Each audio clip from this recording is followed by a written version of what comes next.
नमस्कार मित्रों।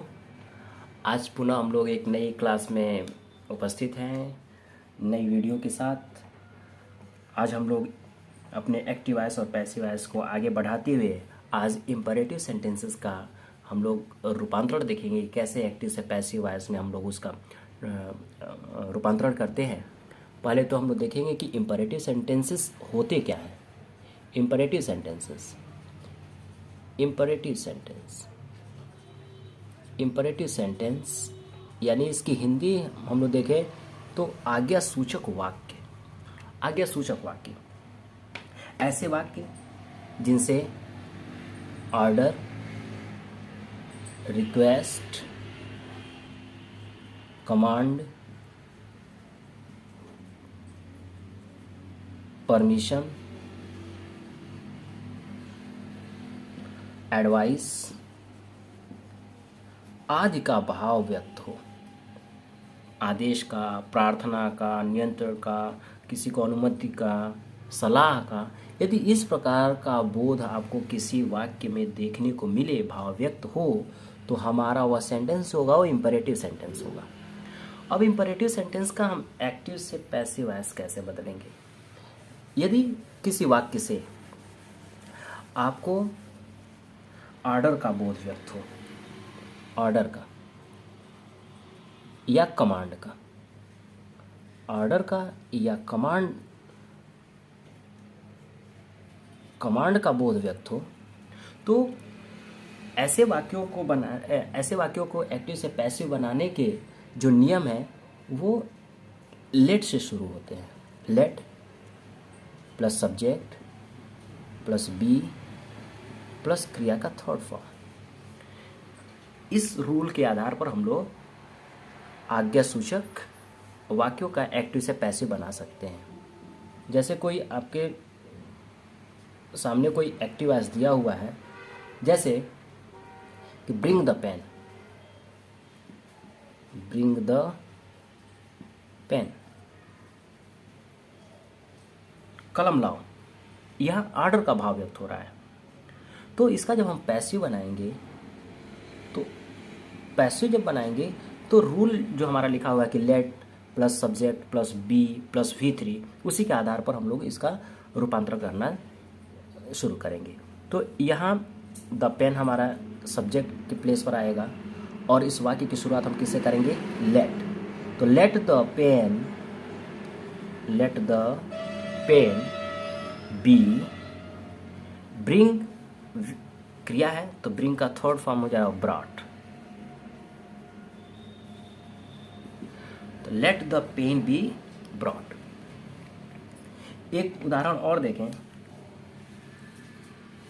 मान लीजिए कहा जाए कि open the door, open the door, open the door, दरवाजा खोलो। तो इसका पैसिव बनाएंगे हम लोग उसी रूल के आधार पर। तो क्या हो जाएगा, let the door be, open का थर्ड फॉर्म क्या हो जाएगा, open. Let the door be open. तो हम लोग इस रूल के आधार पर देखें कि कैसे हम लोग एक आदेशात्मक वाक्य जो दिया हुआ है उसको हम कैसे पैसिव वॉइस में बदलेंगे। अब दूसरा इसकी जो कैटेगरी है दूसरी इम्परेटिव सेंटेंस की, उसको हम लोग देखें कि कैसे उसको हम लोग एक्टिव से पैसिव में बदलेंगे। जैसे किसी वाक्य से रिक्वेस्ट का भाव व्यक्त होता हो, प्रार्थना, रिक्वेस्ट का या एडवाइस का, रिक्वेस्ट अथवा एडवाइस का भाव व्यक्त हो, तो हम लोग इसका पैसिव बनाते समय सब्जेक्ट के साथ शुड बी का प्रयोग करेंगे। किसका प्रयोग करेंगे, शुड बी का। सब्जेक्ट प्लस शुड बी और प्लस क्रिया का तीसरा रूप। जैसे कोई उदाहरण हम लोग देखें, एक्टिव वॉइस में दिया हो कि help the poor, help the poor, या हमसे कहा जा रहा है कि आप गरीबों की सहायता करें। एक सलाह सुझाव दिया जा रहा है कि गरीबों की सहायता करें। तो इसका हम पैसिव वॉइस जो है इसी रूल के आधार पर करेंगे। हमारा सब्जेक्ट जो है द पुअर हमारा सब्जेक्ट हो जाएगा। तो द पुअर को हम लिखेंगे यहाँ सब्जेक्ट के प्लेस पर, तो द पुअर, और शुड बी का प्रयोग करेंगे। Should be, the poor should be, और हेल्प का थर्ड फॉर्म क्या हो जाएगा? Helped. Helped, the poor should be helped. इसी प्रकार से अन्य एग्जाम्पल भी हम लोग ले सकते हैं। जैसे एक और एग्जाम्पल हम लोग देखें,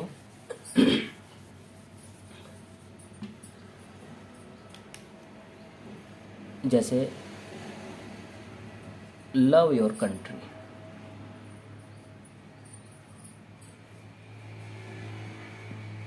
अपने देश से प्रेम करो। यहां भी हमारा सुझाव इससे व्यक्त हो रहा है। तो जब हम इसको पैसिव बनाएंगे तो फिर इसी आधार पर सब्जेक्ट हमारा क्या हो जाएगा? Your country. Your country should be, your country should be, और लव का थर्ड फॉर्म क्या हो जाएगा? Loved. Your country should be loved. Your country should be loved. यदि किसी भी वाक्य में रिक्वेस्ट के अर्थ में यदि काइंडली का प्रयोग हुआ है या प्लीज का प्रयोग हुआ है, तो पैसिव वॉइस बनाते समय ऐसे शब्दों को हम लोग नहीं लिखते हैं। अब इसका इसकी जो तीसरी कैटेगरीज है उसके बारे में हम लोग देखें कि यदि मान लीजिए कोई इंपेरेटिव सेंटेंसेस से नकारात्मक भाव व्यक्त होता हो। नकारात्मक का मतलब कि वहाँ डू नॉट का प्रयोग यदि हुआ है, तो ऐसे वाक्यों को एक्टिव से पैसिव बनाते समय हम लोग लेट नॉट का प्रयोग करते हुए और उसका पैसिव वॉइस बनाते हैं। Let not. लेट नॉट के साथ बी का भी प्रयोग किया जाता है। जैसे एग्जाम्पल के माध्यम से आप समझ सकते हैं, यदि कोई एक्टिव दिया हुआ है कि do not read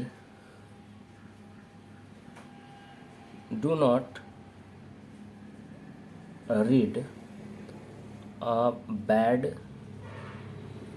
novel. Do not read a bad novel. Do not read a bad novel यानी एक खराब नॉवेल उपन्यास आप न पढ़ें। यहाँ आपको प्रोहिबिट किया जा रहा है, रोका जा रहा है कि आप ऐसे नॉवेल जो बैड हो उनको आप न पढ़ें। Do not read a bad novel. तो इनका जब हम पैसिव बनाएंगे, ऐसे वाक्यों का जब पैसिव बनाएंगे जिनसे नकारात्मक भाव व्यक्त होता है इंपेरेटिव सेंटेंसेस में, इसमें हम लोग लेट का प्रयोग करेंगे। तो लेट, और लेट के तुरंत बाद नॉट का प्रयोग करेंगे। Let not a bad novel, यहाँ सब्जेक्ट हमारा हो जाएगा अ बैड नॉवेल।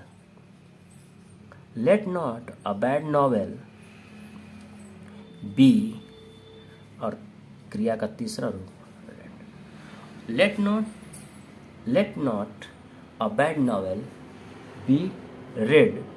और यहाँ हम लोग क्या करेंगे? यहाँ हम जानते हैं कि इंपेरेटिव सेंटेंस में जो सब्जेक्ट होता है वह यू होता है, जो कि हिडन होता है। तो यहाँ हम लोग बाई यू लिख देंगे। Let not a bad novel be read by you. एक दूसरा उदाहरण हम लोग देखें।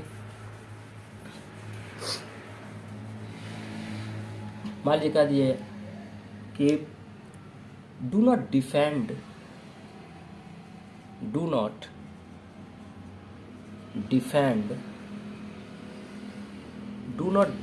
The criminals.